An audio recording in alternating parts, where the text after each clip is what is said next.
The phone buzzed on the kitchen counter, a sharp vibration that sliced through the quiet of the evening. Mark froze, his hand halfway to the fridge, the glow of the screen casting a cold light across the room.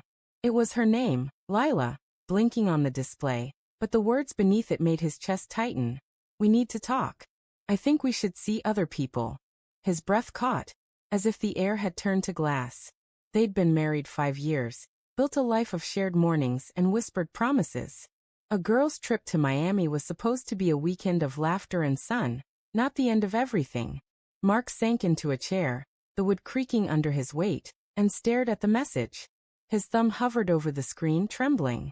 He wanted to type a reply, to demand answers, but his mind was a storm of questions. Was this a mistake? A prank? Or had something been unraveling all along, hidden in the corners of their life he hadn't thought to check? The house felt too big, too empty. The hum of the fridge a mocking reminder of the normalcy he'd taken for granted just moments ago. He thought back to the morning she left. Lila had stood in the doorway, her suitcase by her feet, her dark hair catching the sunlight. "I'll miss you," she'd said, her smile soft but fleeting. He'd kissed her forehead, told her to have fun, and watched her car disappear down the street. Now that memory felt like a lie, a scene from a play he hadn't known he was acting in. He scrolled through their texts, searching for clues. Her messages from the trip had been sparse. Pictures of the beach, a cocktail glass, a group selfie with her friends. Nothing hinted at this. The phone buzzed again. Another message. "I'm sorry, Mark. I'll explain when I'm back tomorrow." Tomorrow? The word burned. She was out there, in some neon-lit bar or hotel room, deciding their marriage was over, while he sat in their kitchen, surrounded by the life they'd built. The coffee mug she'd used every morning sat unwashed in the sink. Her scarf still hung on the coat rack, its faint lavender scent lingering. He wanted to scream, to throw something, but all he could do was grip the phone, his knuckles white. Sleep was impossible. He lay in their bed, the sheets cold on her side, replaying every moment of their marriage. The late-night talks, the way she'd laugh at his terrible puns, the time they danced in the rain during a power outage.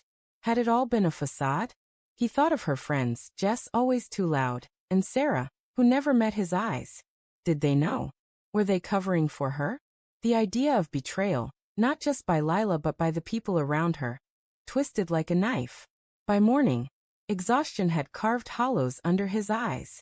He called in sick to work, unable to face the world.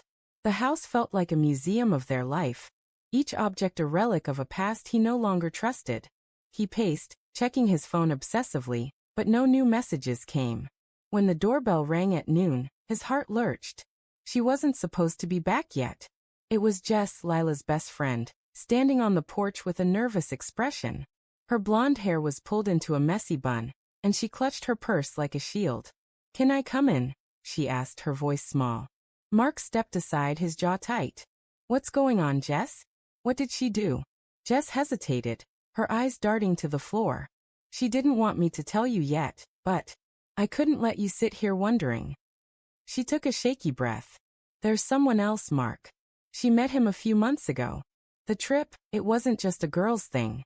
He was there." The words hit like a physical blow. Mark's knees buckled, and he gripped the back of the couch. "Who?" he managed, his voice hoarse. "Some guy named Ethan. He's a bartender at that club they went to. I didn't know until last night, I swear. She told us after a few drinks, said she's been seeing him behind your back." Jess's eyes filled with tears. "I'm so sorry. I told her to tell you herself, but she sent that text instead." Mark's mind reeled. A bartender. Months. The betrayal wasn't a spur-of-the-moment mistake. It was deliberate, planned. He pictured Lila laughing with this stranger, sharing secrets she'd never shared with him. "Why?" he asked, more to himself than Jess. "What did I do wrong?" "You didn't," Jess said quickly. "This is on her, Mark. She's been different lately. Distant. I thought it was stress, but now I see it was guilt." He wanted to believe her, but doubt gnawed at him. Had he been too absorbed in work? Had he missed signs? He thought of the nights she'd stayed up late, texting, claiming it was work. The way she'd started locking her phone. The pieces were falling into place, each one a fresh wound. When Lila's car pulled into the driveway that evening, Mark's stomach churned. She walked in, her suitcase trailing behind her, and stopped when she saw him. Her face was pale, her eyes red-rimmed. "Mark," she started, but he cut her off. "Ethan," he said, the name bitter on his tongue. "How long?" Her shoulders slumped, and she set the suitcase down. "You talked to Jess," she said softly. "I wanted to tell you myself." "Tell me what?" "That you've been lying to me for months? That you threw away our marriage for some bartender?" His voice rose, cracking with pain. "It's not that simple," Lila said, tears spilling down her cheeks. "I didn't mean for it to happen. It started as nothing, just talking, but I felt seen, Mark. Like I mattered again." "Again?" He laughed, a hollow sound. "When did I stop making you feel that way? Tell me, because I've been here, loving you, every damn day." She looked away, her hands twisting together.